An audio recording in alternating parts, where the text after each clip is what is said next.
എനിക്ക് തോന്നുന്നു ആദ്യത്തെ വനിതാ തൊഴിൽ മന്ത്രി, ക്ഷീരവികസനം, ഒപ്പം തന്നെ വനിതാ ശിശുക്ഷേമം. വലിയ ഉത്തരവാദിത്വമാണ്, വലിയ പ്രതീക്ഷകളാണ് പുതിയ മന്ത്രിസഭയിൽ ആകെ തന്നെ ഉള്ളത്.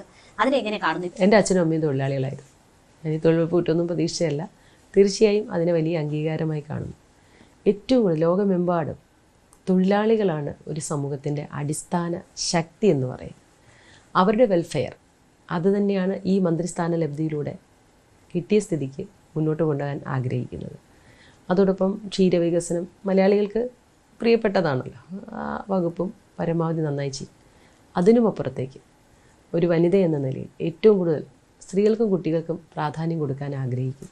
പക്ഷേ ഞാൻ വിദ്യാർത്ഥി രാഷ്ട്രീയത്തിലൂടെ, യുവജന രാഷ്ട്രീയത്തിലൂടെ കടന്നു വന്ന ആളാണെങ്കിലും ഏറ്റവും കൂടുതൽ ഇടപെട്ടിട്ടുള്ളത് വനിതകളുടെയും കുഞ്ഞുങ്ങളുടെയും വിഷയങ്ങളിലാണ്.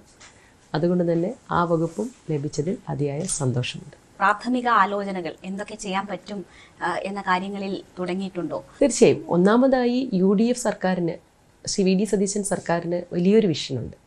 അത് ഞങ്ങൾ എയിം ചെയ്യുന്നത് 2031 ആണ്. 2031 എത്തുമ്പോഴേക്കും ഈ കേരളത്തെ എത്രത്തോളം മാറ്റണം എന്നതിനെക്കുറിച്ച്, മാറ്റം എന്ന് പറയുന്നത് പുരോഗമനപരമായ നല്ല മാറ്റത്തെക്കുറിച്ചാണ്. ആ നിലയിലേക്കൊരു കാഴ്ചപ്പാട് സർക്കാരിനാകെ തന്നെ ഉണ്ട്. അതിൽ ഒട്ടും പിന്നിലല്ലാതെ തേജസ്സോടുകൂടി തൊഴിൽ വകുപ്പും വനിതാ ശിശുക്ഷേമ വകുപ്പും ക്ഷീരവികസന വകുപ്പും മുന്നോട്ട് പോകണമെന്നാണ് ഞാൻ ആഗ്രഹിക്കുന്നത്. ഏറ്റവും ആദ്യം നേരിടാൻ പോകുന്ന വെല്ലുവിളി ലേബർ കോഡ് സംബന്ധിച്ച് തന്നെയാണ്. കാരണം ഇപ്പോൾ തൊഴിൽ നിയമങ്ങൾ ഇല്ലാത്ത സംസ്ഥാനമായി നമ്മൾ മാറിയിരിക്കുകയാണ്. ലേബർ കോഡിനെതിരായ വലിയ പ്രതിഷേധങ്ങൾ നടന്നുകൊണ്ടിരിക്കുന്ന സമയമാണ്. ആദ്യം ഒരു തീരുമാനം അതുമായി ബന്ധപ്പെട്ട് എടുക്കണം. അപ്പോൾ അതിനുള്ള നീക്കങ്ങൾ എന്തായിരിക്കും?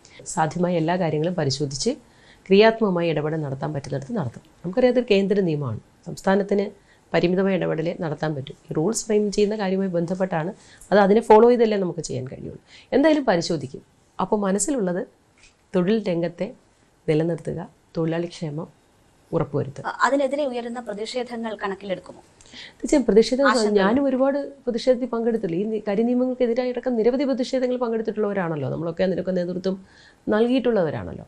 തീർച്ചയായും നിയമപരമായും ഭരണപരമായും വരുമ്പോഴുണ്ടാകുന്ന സാഹചര്യങ്ങൾ വിലയിരുത്തിക്കൊണ്ട് ചെയ്യാവുന്ന സാധ്യതകൾ മനസ്സിലാക്കിക്കൊണ്ട് ബാക്കി കാര്യങ്ങൾ തീരുമാനിക്കും. തൊഴിൽ മേഖലയുമായി ബന്ധപ്പെട്ട് തന്നെ നിരവധിയായിട്ടുള്ള വിഷയങ്ങളുണ്ട്. ഇപ്പോൾ 2 വകുപ്പുകൾ ഒരുമിച്ച് വരികയാണ്. ഈ നമ്മളുടെ സാധാരണക്കാരായ തൊഴിലാളികൾ, ടെക്സ്റ്റൈൽസുകളിൽ വർക്ക് ചെയ്യുന്നവർ, അടിസ്ഥാന മേഖലകളിലൊക്കെ വർക്ക് ചെയ്യുന്ന സ്ത്രീകളെ സംബന്ധിച്ച് നിയമങ്ങളുണ്ട് എങ്കിൽ പോലും അതിൻ്റെ ഒന്നും സംരക്ഷണം അവർക്ക് കിട്ടാത്ത വലിയ സാഹചര്യമുണ്ട്, ഇപ്പോഴുമുണ്ട്. ഒന്ന് ജോലി സമയത്ത് ഇരിക്കാൻ, ശുചിമുറി ഉപയോഗിക്കാൻ, അല്ലെങ്കിൽ അതിനൊക്കെയുള്ള സൗകര്യങ്ങളും അവസരങ്ങളും ഒക്കെ കുറഞ്ഞു പോകുന്നതിന് വലിയ പരിമിതികൾ. എന്തിടപെടൽ നടത്താൻ പറ്റും? ആദ്യം കാര്യക്ഷമ ഇടപെടൽ നടത്തിയേ മതിയാവും. ഇപ്പം നമ്മളൊക്കെ ഓരോ ദിവസവും കാണുന്നതുമാണ്, അവരുമായിട്ടൊക്കെ അറിയുന്നതാണ്. അതിനൊക്കെ പരിശോധിച്ച് നടപടിയെടുക്കും. എന്താ പറയുക, നമുക്കൊരു നിയമപരമായ സംരക്ഷണം. ഇപ്പം 8 മണിക്ക് വിശ്രമം, ഇരിക്കാൻ ഇരിപ്പിടം കൊടുക്കണമെന്ന് നിർദ്ദേശമുണ്ട്. ശുചിമുറികൾ ഉപയോഗിക്കാൻ സാഹചര്യം ഒരുക്കണമെന്നുണ്ട്. അങ്ങനെ ഇപ്പം ഞാനൊക്കെ എവിടെ ചെന്നാലും ശ്രദ്ധിക്കാറുണ്ട്, അപ്പോൾ അവിടെയൊക്കെ ഉണ്ടോ എന്ന്. അപ്പോൾ സംഗതിയൊക്കെ ഉണ്ട്. പക്ഷെ എപ്പോൾ എങ്ങനെ എന്നതിനെ കുറിച്ചൊക്കെ ഒരു ഇടപെടൽ ഇനി ഭരണതലത്തിൽ നിന്നും നടത്തും. സ്ത്രീ സുരക്ഷയും നമ്മളെ എപ്പോഴും നമ്മൾ അതിനെക്കുറിച്ച് പറഞ്ഞുകൊണ്ടിരിക്കും. പക്ഷേ ഇത്തരം സംഭവങ്ങൾ ആവർത്തിക്കുന്ന ഒരു സാഹചര്യമുണ്ട്. സ്ത്രീ സുരക്ഷ എന്നത് വളരെ പ്രധാനപ്പെട്ട ഒരു വിഷയമാണ്. അതിൽ ഇടപെടലുകൾ ഉണ്ടാകുമോ? സ്ത്രീ സുരക്ഷയാണ് ഈ സർക്കാരിൻ്റെ പൊതു മുഖമുദ്ര. കഴിഞ്ഞ സർക്കാർ അങ്ങനെയൊക്കെ പറഞ്ഞത്. സർക്കാർ ഒപ്പം ഉണ്ടെന്ന് പറയും, പക്ഷെ നമ്മൾ നോക്കുമ്പോൾ പലപ്പോഴും വേട്ടക്കാരോടൊപ്പം ഓടുന്നത് കാണുന്നത്. മാധ്യമങ്ങളുടെ മുമ്പിൽ വന്ന് സർക്കാർ ഒപ്പമുണ്ട് എന്ന് പറയുകയും മറിച്ച് ഒക്കെ നമ്മൾ കണ്ടു. ഇനി ഈ സർക്കാരിൻ്റെ കാര്യത്തിൽ തീർച്ചയായും അങ്ങനെയല്ല. നമ്മൾ വളരെ കൃത്യമായി തന്നെ സ്ത്രീ സുരക്ഷയ്ക്ക് പ്രാധാന്യം, ജെന്യുവിൻ കേസസ് അത് നമ്മൾ വളരെ ശ്രദ്ധിക്കേണ്ടത്. ഇപ്പോൾ സ്ത്രീ സുരക്ഷയ്ക്ക് പ്രാധാന്യം നൽകുന്നു എന്ന് പറഞ്ഞുകൊണ്ട് അല്ലാത്ത ഫോൾസ് അലിഗേഷൻസ് ഏറ്റെടുത്ത് പോകുന്നല്ല. തീർച്ചയായും അവകാശങ്ങൾ സംരക്ഷിച്ചുകൊണ്ട് തന്നെ, സ്ത്രീ ആയതുകൊണ്ട് മാത്രം അവകാശങ്ങൾ നിഷേധിക്കുന്ന ഒരു സാമൂഹിക സാഹചര്യത്തെ ഒരിക്കലും സന്ധി ചെയ്യാനാകില്ല. ശക്തമായ നിലപാടുകളുമായി മുന്നിലുണ്ടാകും. ഇപ്പോൾ ഈ മന്ത്രിസഭ എടുക്കുകയാണെങ്കിൽ 2 വനിതാ മന്ത്രിമാരാണുള്ളത്. എപ്പോഴും സ്ത്രീ അവകാശങ്ങൾക്ക് വേണ്ടിയൊക്കെ പറയുകയും സ്ത്രീകൾ കൂടുതൽ മുന്നോട്ട് വരണം എന്നുള്ള കാര്യങ്ങളൊക്കെ തുറന്നു പറയാൻ മടി കാണിക്കാത്തയും ഒരു വ്യക്തിയാണ് ബിന്ദു കൃഷ്ണ. ഇത്രയും മതിയോ സ്ത്രീ പ്രാതിനിധ്യം നമ്മുടെ മന്ത്രിസഭയിൽ? ഒരിക്കലല്ല. 2 വനിതാ മന്ത്രിമാരും ഒരു വനിതാ ഡെപ്യൂട്ടി സ്പീക്കറും അടക്കം 3 വനിതകളെ ക്യാബിനറ്റ് റാങ്കിൽ കൊണ്ടുവന്നെന്ന സന്തോഷം മറച്ചു വയ്ക്കുന്നില്ല. കാരണം ഒന്നായിരുന്നല്ലോ. 1 നിന്ന് 3 എന്നുള്ളത് അതൊരു വലുത് തന്നെയാണ്. പക്ഷെ അത് മാത്രം മതിയോ എന്ന് ചോദിച്ചാൽ തീർച്ചയായും അല്ല.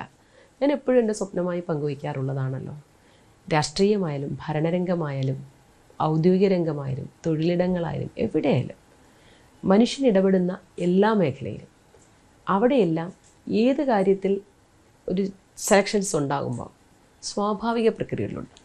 ഈ 2 വാക്കുകൾ ഞാൻ എപ്പോഴും ഉപയോഗിക്കുന്നു. ആരുടെയും ഔദാര്യമില്ലാതെ പകുതി സ്ത്രീകളാക്കുന്ന ആ ഒരു സാഹചര്യം ഉണ്ടെങ്കിൽ മാത്രമേ നമുക്ക് പറയാൻ കഴിയുകയുള്ളൂ ശരിയാ ഇവിടെ ജെൻഡർ അങ്ങനൊരു വ്യത്യാസമില്ല, ലിംഗഭേദമില്ല എന്നും ആ ഒരു അവസ്ഥയിലേക്ക് കേരളം എത്തണം. ഈ സർക്കാർ എടുക്കേണ്ടി വരുന്ന ഏറ്റവും ആദ്യം പറയേണ്ടി വരുന്ന ഒരു നിലപാട് ഈ യുവതീ പ്രവേശനവുമായി ബന്ധപ്പെട്ടായിരിക്കുമല്ലോ. അതിലെന്താണ് മിനിസ്റ്ററുടെ നിലപാട്? അത് ക്യാബിനറ്റ് കൂട്ടുത്തരവാദിത്തത്തോടുകൂടി ചർച്ച ചെയ്ത് തീരുമാനിക്കും. ഞാനും ഒരു കൊല്ലംകാരിയാണ്. അപ്പോൾ കൊല്ലത്തിന്റെ മന്ത്രിയായി എന്താണ് ഏറ്റവും പ്രഥമ പരിഗണനയിൽ ചെയ്യാൻ ഉദ്ദേശിക്കുന്ന കാര്യം? ഒരുപാട് കാര്യങ്ങളുണ്ട്. കൊല്ലം നിയോജകമണ്ഡലം വികസനം ഒരു MLA സാന്നിധ്യം ഇല്ലാതിരുന്നതിൻ്റെ എല്ലാ വിഷമവും അവിടെ ഉണ്ട്.